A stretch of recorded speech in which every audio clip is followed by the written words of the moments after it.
It's the Weekly Wrap with your host, broadcasting legend Bruce Wolf, and his trusty sidekick, comedian Tim Slagle. And now, without further ado, Bruce Wolf. Bruce Wolf, Tim Slagle on the Weekly Wrap. And as always, Tim has a good background for us to see. If we could just have the reveal, or am I supposed to just guess it, Tim? I forgot what the game was. I don't know. We just started the game last week. I don't know. I'm thinking what's on my mind right now is East Palestine, which, did I pronounce that correctly? Because I would normally, think to say Palestine, but it's East Palestine, Ohio. Kind of like Young Frankenstein, isn't it? Exactly. It's Frankenstein. Yeah. It's finally come to the attention of Joe Biden that something happened there. Mayor Pete, you can't really expect anything from. Oh yeah, I was right. Okay. Yeah. I mean, the show that we're doing is a train wreck, of course, but he didn't actually he didn't show up. Mayor Pete did not show up until he was harassed by an alt-right newspaper reported. Can you blame him for not wanting to go there? I mean, Mayor Pete, I believe, doesn't want to contaminate his breast milk for his baby. So I totally understand that. He had on his hazmat glasses and his hard hat. I mean, he was all. Oh yeah. I mean, I still don't know what it matters.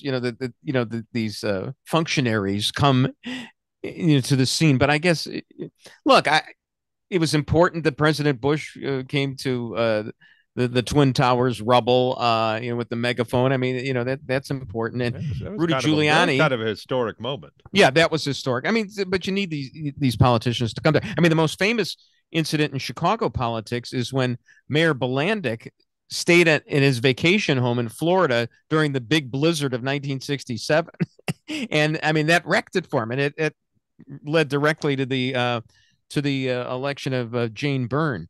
I think what happened was, because if you saw that interview, he said, I'm just trying to have a little personal time now. And I'm sure as soon as that one hit the internet, he got a little phone text from someone up above saying, "Hey, do you want a lot more personal time? There's a plane leaving for New Palestine. Be on it." Yeah, exactly.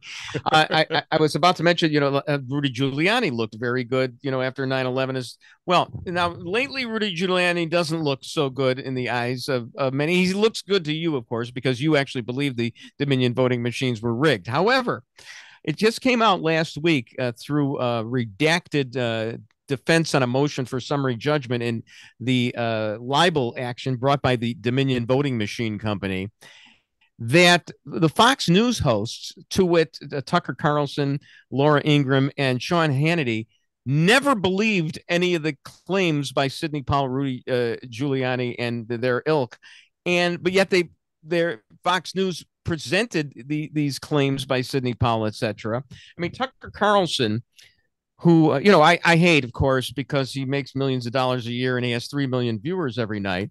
And of course, Tucker's tagline is that he's the sworn enemy of lying, pomposity, smugness, and groupthink. Well, he was disingenuous with his viewers, because he actually is, and I don't even know if I can use all these words, he described in private communications Sidney Powell as a lying effing a bitch. He did not say that on the air to his viewers. And why pull your punches, Tucker? I thought, here you are in your no spin zone, that was Bill O'Reilly, but what's the difference? Isn't that his slot? He actually is in the no spin zone, right? He's in the same slot that O'Reilly was. And the thing is that, these guys like Tucker and Laura Ingraham and Sean Hannity don't hold themselves out to be objective reporters who are just reporting the news. It's all their opinions, and yet they didn't give their opinions. And the reason they didn't was they were afraid of losing viewers to Newsmax. Tucker Carlson even said the stock price was going to go down. He was afraid. And he even said that one of a Fox reporter who was printing the truth, or what they believed the truth to be about Sidney Powell, that reporter should be fired. So, bad couple of days there for for Fox News and Well, Tucker they Carlson. have to keep the eyeballs on the TV set for the next pharmaceutical ad for senior citizens. I mean, it's it's well, actually their model is not through advertising; it's through the cable subscriptions. But why do I have to be so pedestrian and say things like that when I was on a roll there?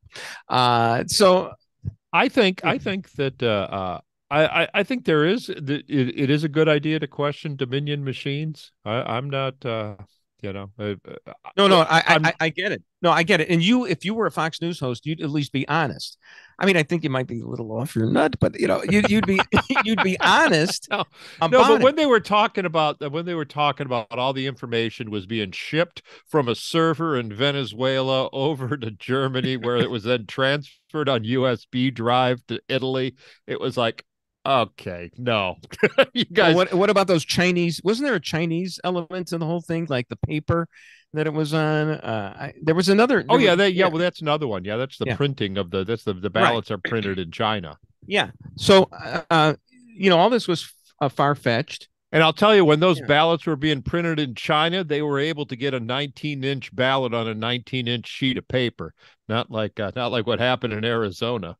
See, there you go. And you know what? I mean, now I'm pulling my punches right here, folks, because I'd like Tim to stay to the rest of the show. But that's my Twitter motto. If you've ever seen it, is some of the truth, some of the time, and that I can be bought. A smile or will do it. I admit that. But these people hold themselves out to be intrepid, and they're not. They're very trepid, and boo to you, Tucker Carlson. And you know what, Greg Gutless with your nighttime funny show. Boo to you as well. And I know that. No, do you think that they really never believed it, or do you think they're just saying it now that the lawsuit was filed? No. The whole point of the lawsuit. What's the lawsuit? The lawsuit is in order to prove libel, you have to show that they knew it was false or had reckless disregard of the truth. So what Dominion is trying to show is that the Fox hosts did not believe this stuff, even though they were putting the Sidney Powell on the air. And they have text messages and things like that, which illustrate that. And at their depositions, they said in this case, they said that they never believed it. So they were honest in their depositions. What they didn't want to do was tell their public, their credulous public that so they have access to text. That Dominion is alleging they have access to text and emails. It's already been done because it's part of the discovery process in the lawsuit. You get access. I don't know if it's through text. So they say they have access. I mean, have they shown that they actually have that, or they actually just? It was said. Fox is not contesting this. They are not contesting that Tucker Carlson said before Sidney Powell was on the air, she's lying. She's an effing bitch. He would not. He didn't say that to his viewers, though. And that's my problem with Tucker Carlson, because, he's got this wise ass mien, and he's just, I'm giving it to you straight. I'm truthful. No, he's not. So is there is there like footage of him saying that before? I don't think there is. Like the Bill O'Reilly going, "We'll run it live." That would be great.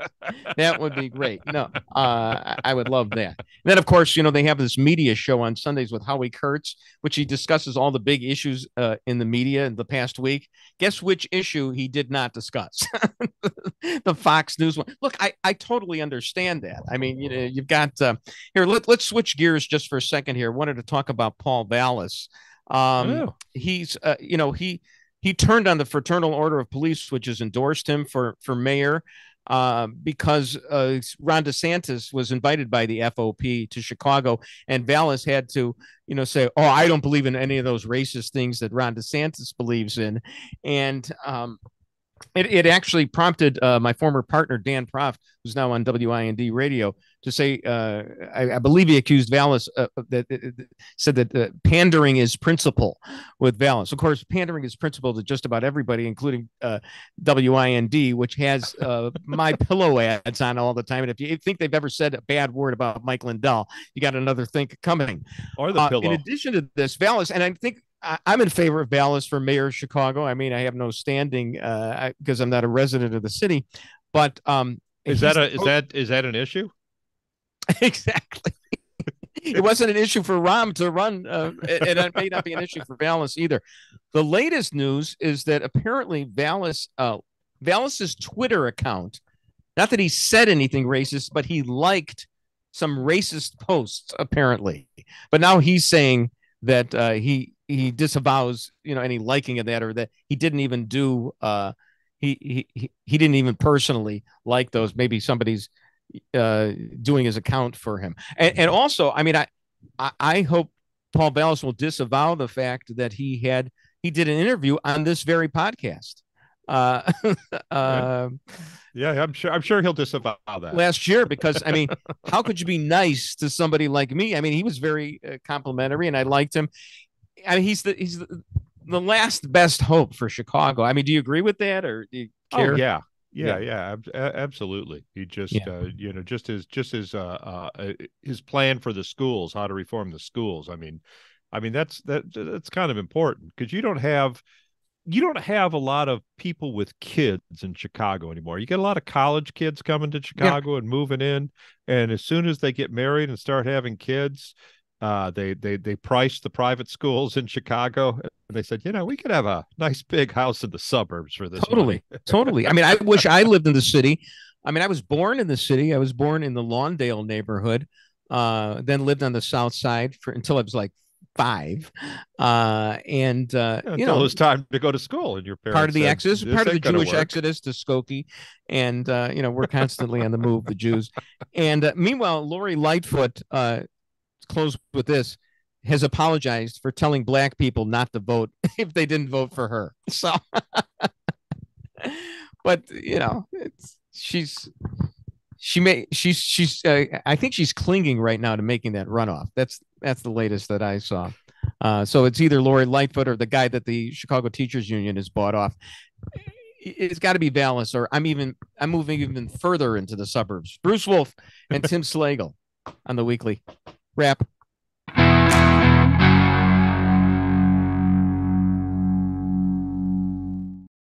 About the gunman who shot 8 students at Michigan State University, killing 3.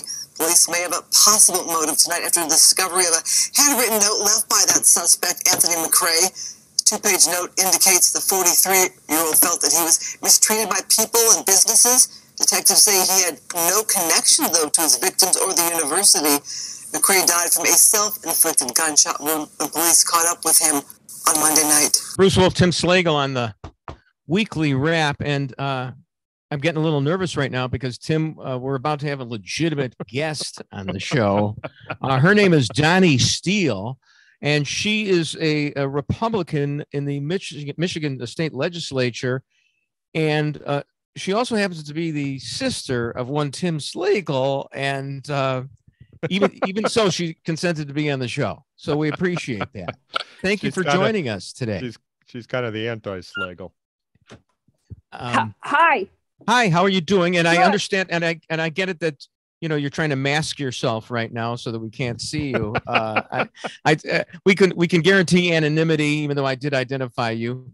But in any event, we were just showing a clip of something very serious, the Michigan State shooting, and that is something. Do you believe that had the prosecutor been a little more zealous a few years ago, that this is the kind of thing that could have been avoided? Is that a view of a typical Republican in Michigan?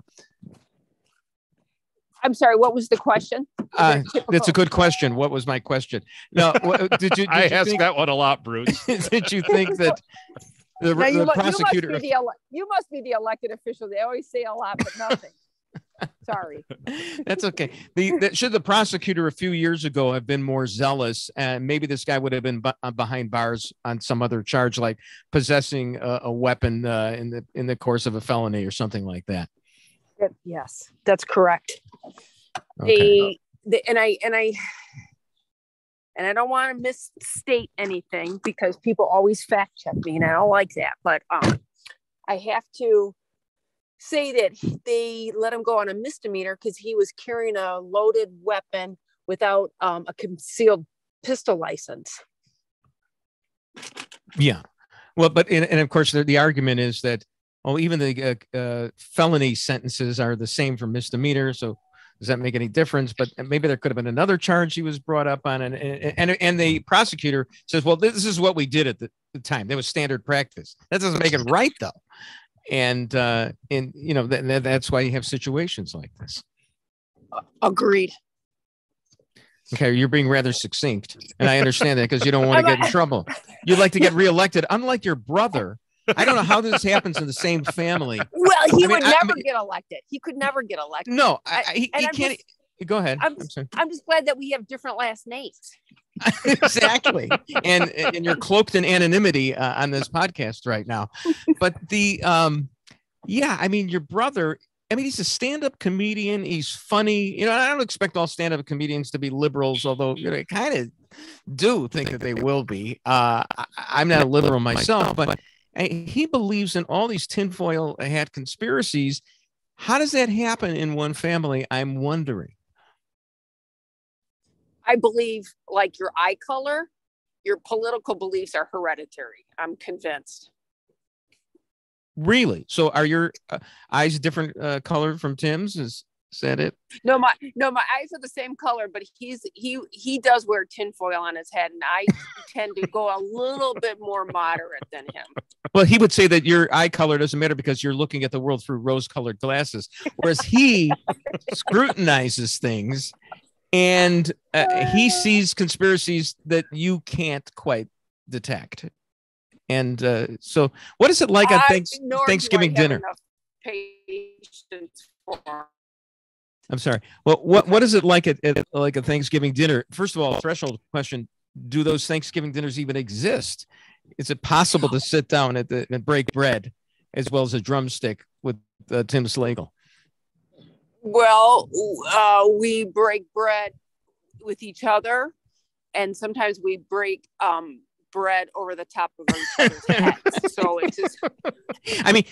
You have a lot of cred. You're a legislator, and I imagine once you get the floor at Thanksgiving that you don't have to yield to anyone, and you could filibuster the whole thing. How does he get in a word in edgewise? Oh, you mean between him and I? Yeah. We just go into the other room. It's a big house. We just go to the other room. But I always have to be very careful because there's so many more liberal-minded people in my family, and they're the ones who are always carrying the cameras. So I have to be mindful at Thanksgiving. Right. Are you that paranoid that you think that somebody's going to detect you? Some relative is going to take out a cell phone and catch you saying something like the Pilgrims never should have sat down with the Indians or something. Yes, and I've seen the clips that they've taken of me over the years, and I've learned my lesson. Well, you got to stay away from the wild turkey as well as the turkey, I guess. Yes. Always moderation is the key. So that's well, moderation is not Tim's key. No.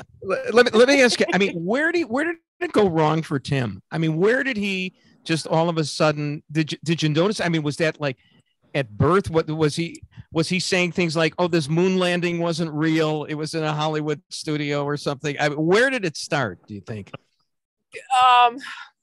That's a good question. Maybe Tim can answer that one because even the answer to that is convoluted. Yeah, there's a little complication in this that I don't know if we have time for in a 6-minute segment, Bruce. Yeah. But I know that we have, and I've turned this into a whole family fight, and I have not succeeded in getting you to throw one punch. So that's how political you are, Ms. Steele. But if you would like, Tim, you could address a question to on whatever topic you want, Michigan or otherwise. Yeah, how was that RNC convention, Donnie? Oh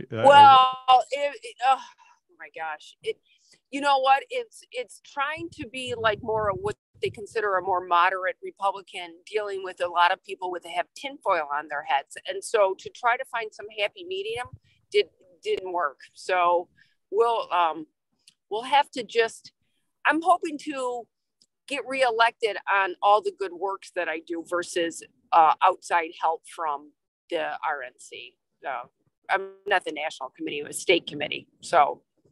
Well, is that a microcosm of what's going on nationally, that we're being torn apart by, these people? In the old days, Republicans would have been in favor of Zelensky in Ukraine. Now you've got Matt Gaetz and others, say, we've got to become the isolationists like the Republicans or Lindbergh were, 100 years ago. It seems everybody's flip-flopping. So is what's happening in Michigan a microcosm of what's happening in the country for the GOP? Yes, and what we like to say is that as Republicans, we are very thoughtful, and we seek freedom and freedom of thought. But pulling that into a party that everybody agrees on one thing doesn't come across very well, because they all have their different thoughts and their different factions, and they never want to agree because they're independent thinkers. Where as the Democrats, they just, get on the same wagon, and they don't care if they're going downhill 90 miles an hour to hit a brick wall. They just all follow. And so goose step in line. Yes, they step in line. And so I'd like to say, yes, it's fraction, but yes, there's a reason why it's fraction, is because we do believe in our free thoughts and independent thinking. So, yeah. Yeah, I mean, that is a reflection of what's going on in this country. The Democrats seem like even behind Biden right now, as bad as he is. They're like 90% behind him, and the Republicans are all over the place. Well, on that kissy face note, we appreciate your coming on the show, and wish you the best. And I don't think you did too much damage to your reputation right now. No, thanks. And I just it's. Right now, the state of Michigan is we're being controlled by the majority of Democrats on the House and the Senate and the legislative branch, and it's they're all in step together in our state, which is going to look similar to the federal government, which has me gravely concerned. So that's my last ditch effort to come on, Republicans, band together. We need help. So, for whatever it's worth, I appreciate you having me on. Thank you for joining us. We appreciate it. Thank you. Donna Steele, Republican Michigan representative. Yes, she really is the sister of Tim Slagle. And I have a sister who's a radical feminist Democrat, and I'm a Republican. So there might even be a greater gulf between my sister and me than there is between your sister and you. I mean, that's the way it happens in families. And families aren't necessarily lockstep, but certainly why that Democratic Party is right now. That's for sure. Exactly. I hope you can have Thanksgiving with your sister, even though she's off the cliff. We love each other. Okay, so that family matters more to Republicans and conservatives than parties. So agreed. Thank you so much. Thank you, Donna Steele. See ya. Bye-bye. Thank you. So yeah, Tim, I mean, she's really nice. How'd that happen, huh? We didn't get to see her too well, but I understand her wanted to protect herself. I would have garbled her voice too, put one of those voice machines on as well. It sounded like she was trying to turn one on a couple more times there. But yeah, so I mean, briefly, can you tell me when you first noticed that you had what were views that were far from the norm? Who, me? Yeah. pretty much always. I've always strayed from the mainline thinking. Did you see conspiracies though as a child? Did you see those? Oh yeah, into my adulthood. I hung out with some conspiratists for a while. Yeah. I mean, do you believe I realized they were crazy. Okay, they were crazy. Okay, all right. That's fair enough. All right. Bruce Wolf, Tim Slagle on the Weekly Wrap.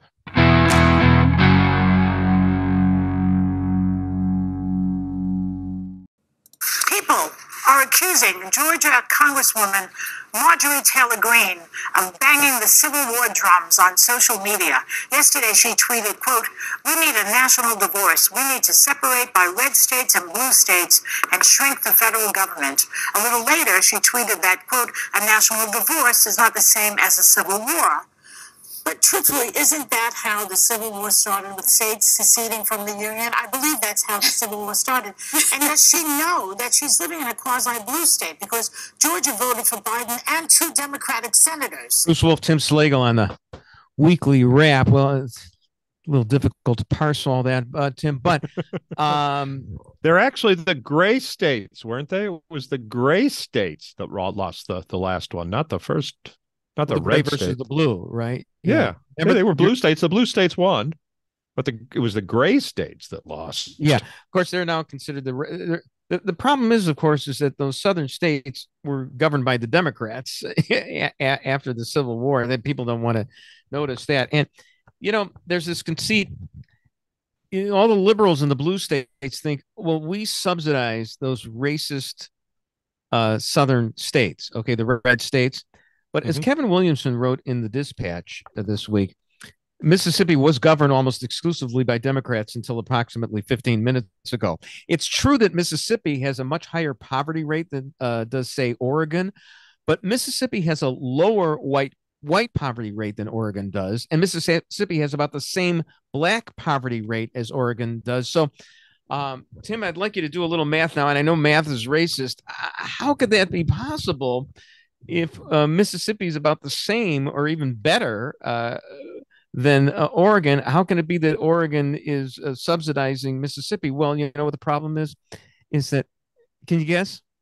There's 12 black people in all of Oregon. Exactly. You're right. Here's a gold star for you. Yeah. Oregon is 2% black and Mississippi is 38% black. So when the Democrats in the blue states start complaining about how they're subsidizing the red states, they're complaining about subsidizing black people. Okay. And, and same goes for like Maine. There's only a couple of black residents in Maine. Vermont. Right. And Kevin goes on and says the black populations of rich progressive cities such as San Francisco have plummeted over the years. So it's just it's absolutely ludicrous. They want to have it both ways. I mean, who doesn't? But they complain about the backwardness of these states that they have to subsidize. And those are African Americans. Those are the people that you're trying to lift up. So do you want to give the money or don't you? And I think, typically liberal, it's, a NIMBY proposition. Yeah, we want to give you the money, but stay a few states away from us. I mean, that's what it comes down to. So love that. Meantime, Marjorie Taylor Greene and Keith Olbermann have both proposed a national divorce. So, I mean, if you get the two sides to it's going to be amicable, I guess. There's not going to be any civil war over it. There's always but the trouble is, how do you divide it? I mean, it's not like there was a nice line. Yeah. You could just set up a ruler between the North and the South in the Civil War. Yeah, it's not like that anymore. I mean, you've got an island in Illinois, you've got an island of blue and a sea of red. In Michigan, you got a couple speckles of blue. But see, you're thinking in terms of geography, just like we used to think in terms of brick and mortar, all these tangible things. We're living in the Zoom era. I don't know if you noticed that, but that's what we're living in. And it doesn't matter where you are, the place. So then what do we need the divorce for? Well, we could get rid of all the states. If we did that, of course, we'd have the Democrats' dream. It would be a national government. So forget that. But at least it's going to be like little Hawaii's all over the United States. Right. I mean, and being a separate country from the heartland. Yeah. No, it's not going to happen. So I like to deal with things that are ripe for consideration, and of course I'm always in favor of doing these college bull sessions as well. What would a weekly rap podcast be without a reference to Don Lemon, of course? Another Don Lemon story. First of all, so Don Lemon, as you well know, or otherwise entitled Bruce's Sour Grapes. So yes, they're both tart. It's a lemon grapes, very tart. Don Lemon, as you know, insulted Nikki Haley and women universally when he said that they're over the hill once they get in what age, 40 or something like that. And of course it would have made it impossible for Nikki Haley to run for president of the United States. Because I mean, if you're over the hill, it leaves such a little window. You got to be 35 years old to run for president. And if you're done by age 50, it's not a lot of time. Nikki Haley's been going to town on all of this. Don Lemon had to go through a re-education. I never really like that, with the re-education camps in North Vietnam and everything like that. But for Don Lemon, I'll make the exception that I mean, can you imagine this 58-year-old man having to sit there and maybe write on the board, I will not insult women 100 times like Bart Simpson would have to do. So, or maybe an intersectionality math problem. Black plus gay equals Asian plus woman. So Nikki Haley, excuse me, Don Lemon does this to me. Nikki Haley has suggested that there be a competency test for anybody running for president over the age of 75, and as Andy McCarthy writes, that's going to be unconstitutional. But it is an idea. Those Asians love their tests. So my feeling was that how about this for a competency test? If you're running for president, you ought to be able to name the presidents. I mean, if you want to be the 47th president of the United States, and the reason I mention that, Tim, is that I can actually name all the presidents in order. I will do it for you right now on request, but I have to have you have a request, because it's kind of boring. I could get it done in about a minute or something. Sure. So I'm not looking at any list. The reason I can do it is because my mother put up a poster when I was a kid, while you were learning all your conspiracy theories. I had a poster in my room of all the presidents, and it started with George Washington in the lower right-hand corner and went all the way around to LBJ. So I can't name you any of the presidents after LBJ. I don't know who has been president since then. But all right, so here I go. And a lot of them are just Chicago street names in a row, so that helps. Washington, Adams, Jefferson, Madison, Monroe, not Clark after that. Madison, Monroe. 6 would be, don't show them to me on the screen, right? Oh, you're just going in order. Okay. Madison, Monroe, John Quincy Adams. See if you're right. That's Handy Dandy, Andy Jackson would be number 7. 8 is Van Buren. 9 is William Henry Harrison, who died 1 month into office. 10 would be Tyler. 11 would be Polk. 12 is Taylor. 13, Fillmore. 14, oh, wait a minute. I skipped one. No. Yeah, Pierce. 15, Buchanan. 16, of course, Abe Lincoln. 17, Andrew Johnson. 18, Ulysses S. Grant. 19, Rutherford B. Hayes. 20 would be Garfield, who was assassinated. 21 is Arthur. 22 is Cleveland. 23 is Harrison. 24 is Cleveland again. 25 would be McKinley. 26 is Teddy Roosevelt. Running out of breath here. 27, William Howard Taft. 28 would be Woodrow Wilson. 29 would be Harding. 30 would be Coolidge. 31 would be Hoover. 32 would be Roosevelt, and I think he went on for about 12 years. 33 would be Truman. 34, Eisenhower. 35, a JFK. 36 would be Lyndon Johnson. 37 was Nixon. 38, Ford. 39, Carter. How's he doing right now, Carter? Is he still alive as we speak? Yeah, he is. 40 would be Ronald Wilson Reagan. Yay! 41 would be Bush. 42 is Clinton. 43 is Bush 2. 44, Barack Obama. 45, Donald Trump. 46 is Joe Biden. And who will be the 47th president of the United States? Tim Slagle. Kamala Harris. Well, I thought you would say Vivek Ramaswamy. You know who he is? Vivek Ramaswamy? He just hit the news. I'm not quite sure. Yeah. Well, I'm surprised because he's been at Fox News a lot and everything like that. He's this Harvard educated guy. He's, really, really smart. He wrote this anti-woke book. He wrote his senior thesis at Harvard on the ethical questions raised by creating human animal chimeras, hybrids. So just like he's all over the place, but he's really smart. And he's got a lot of money. And I thought that this would be the kind of guy that that you would support, but you just heard about him, right? So he doesn't have... I did. Okay. Not. All right. Smart plus money. That's not enough. No, but he's very he's a NatCon. So I thought you'd like that, but okay, you're not, the name recognition isn't quite there yet, but he will. I guess we're showing it. Is he giving a TED talk right now? It looks like it, but it's close to it. Anyway, I thought you'd be in favor. Well, of him. I'm never, I'm never a good judge. I remember once telling a friend, you're never going to get elected with a name that rhymes with Osama. So, well, and you know, with a and middle then, name Hussein, a middle name Hussein, you know, and then So I don't know. Maybe he's you got know, a shot. and look, I remember when Clinton was running in '92. I said, "Oh, there's no way he gets elected. He was a draft dodger. No way America elects a draft dodger." Well, yeah, okay.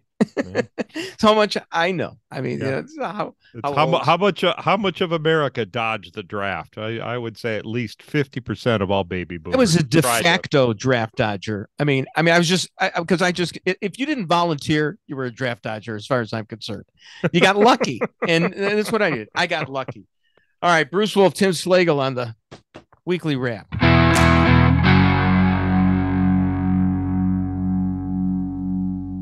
We thought you'd be talking just about Tiger Woods' return. He is an incredible athlete, but instead, golf fans cannot believe his juvenile joke when Woods handed a tampon to a fellow golfer, and that golfer was Justin Thomas. Christine, what's your reaction when you heard what he did and why? As you said, Sarah, just a juvenile act. I mean, Tiger is a 47-year-old father of a girl dad. Of a girl. He's a girl dad. An athlete, a 15-year-old daughter, Sam, is a soccer player. And for Tiger to be that girl dad and to be nearing 50 years old and playing the kind of prank that boys did maybe in junior high, middle school, high school, and have long since moved on from, it was extraordinary. Bruce Wolf, Tim Slagle on the weekly wrap. Yeah. Next thing you know, the guys aren't even going to get to play golf by themselves. You know, there was once, there used to be a Tribune columnist named, sports columnist named Bernie Lincecum, and he was cynical and sarcastic and very liberal. And he once did this thing about golf, and he said, it is a cardinal rule of golf that it's okay to hit into a women's foursome because they play slowly. I mean, compare that to, you know, nowadays. What happened was Tiger Woods, for those of you who've been in a cave or East Palestine, Ohio, the last few weeks and have something else, and apparently Tim's been there, and that's where he is right now. So Tiger Woods was playing with a golf tournament last week, the Genesis, which Tiger hosts, by the way. And he was in a twosome with Justin Thomas, a really great golfer. But Tiger, who's 47 years old now, and Justin, who's in his prime, Tiger actually outdrove Justin on one hole. And, you know, chicks dig the long ball, you know, everything. You know, Justin's a long hitter, and Tiger outdrove him. And, you know, like I said, Tiger's 47 years old now. So Tiger did this old boyish prank. It's been done before.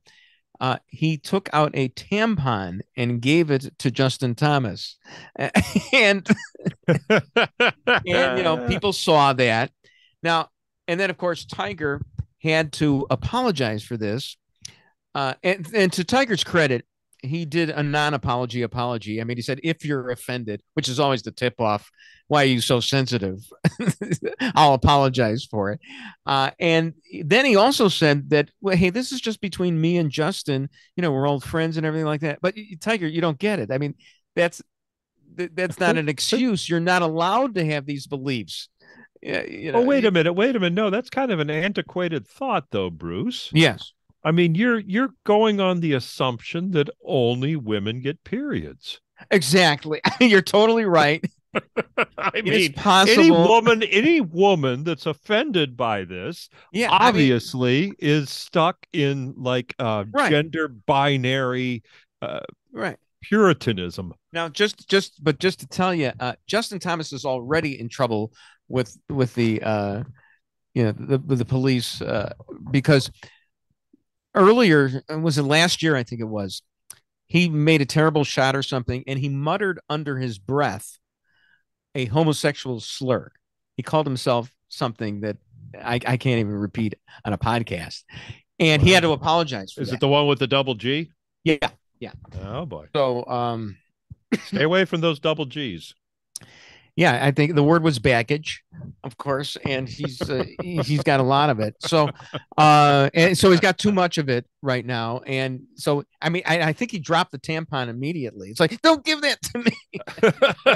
Now, I have a great joke on this, but since you don't care about golf and don't follow this, I'm going to have to explain the joke, but that's fine because my joke on it was, I think Fuzzy Zeller approved of Tiger's prank.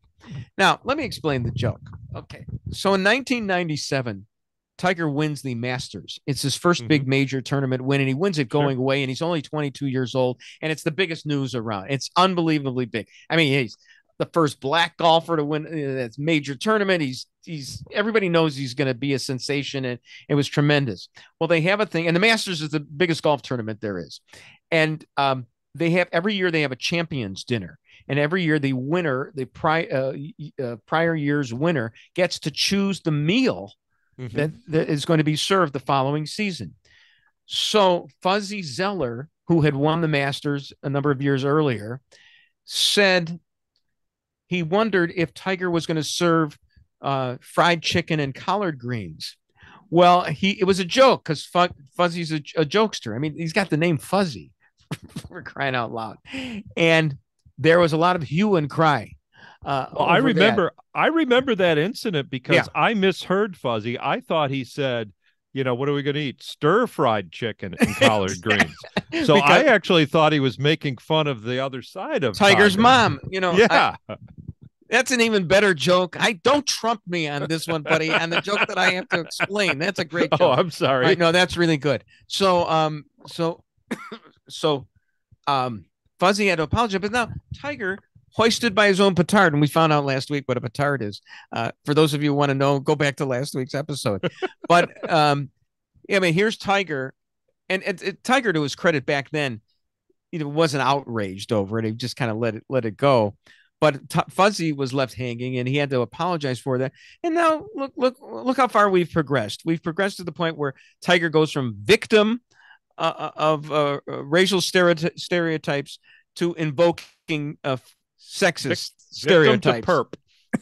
Victim to perp in 25 years. Kudos, or kujos, as Michael Jordan would say, to Tiger Woods for that. Okay, while we're on the politically correct stuff, so the works of Roald Dahl, and everybody's familiar with Charlie and the Chocolate Factory, and of course Willy Wonka, James and the Giant Peach, all that stuff. They've reworked Roald Dahl's books to make them safe. Oompa Loompas used to be small men, now they're small people. Well, actually, Oompa Loompas in the book used to be Native Africans. Hey, quiet. Oh, sorry. Hey, Ixnay. Ahead of you. No. It's not. No, you shouldn't say that stuff. We're trying to sanitize the broadcast. And the Cloud Men in James and the Giant Peach have become Cloud People.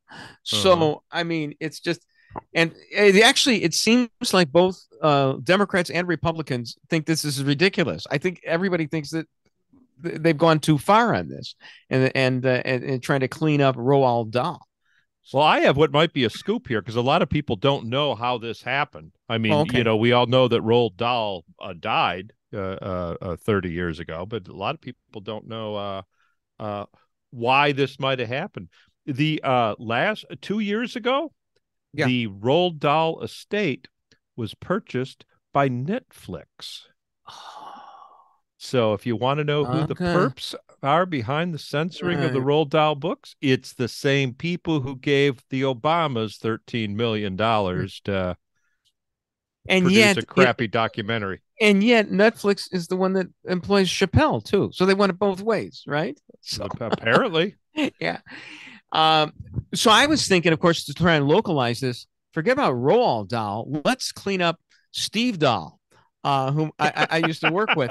Now, he and Gary Meyer used to do these characters called Paul Steve and Paul Gary, which, with deep voices. They had the deep voice machine, like the machine I wanted to put on your sister a couple of segments ago to mask her voice.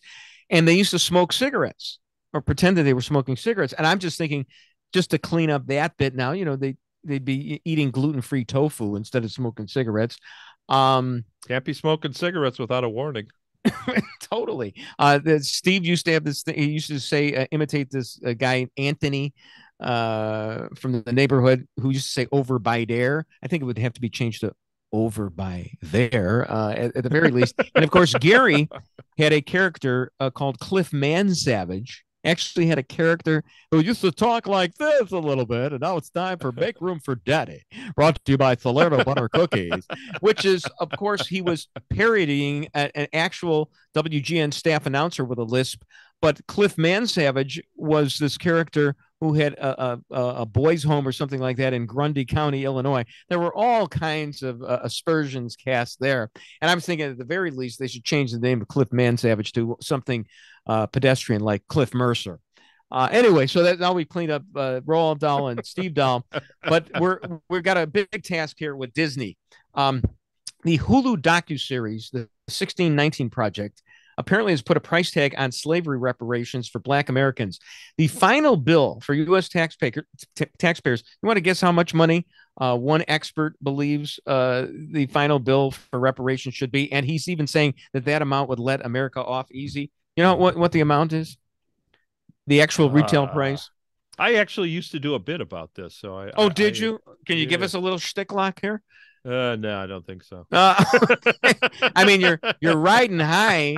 You're riding high with the stir fried chicken with Tiger's mom. Yeah, that's only. I only do $1 per segment. Okay, fine. Keep them wanting more. Anyways, $14 trillion. The guy said $14 trillion. And you know what? And I'm thinking, if we're living in a world with Don Lemon, is 14 trillion really enough? Okay, so I finally got to Don Lemon again. And the trouble with reparations though is you've got a lot of people like Barack Obama. Does he owe reparations or does he get reparations? It's going to be difficult. Well, first of all, is he as Rush Limbaugh of blessed memory used to call him? He used to call him a African American. Was that what it was? So. I can get nothing but trouble by talking. But his dad wasn't African American. His dad was just African. His dad was never. But his mom was white. That's right. So he has more slave owner blood than he has slave blood.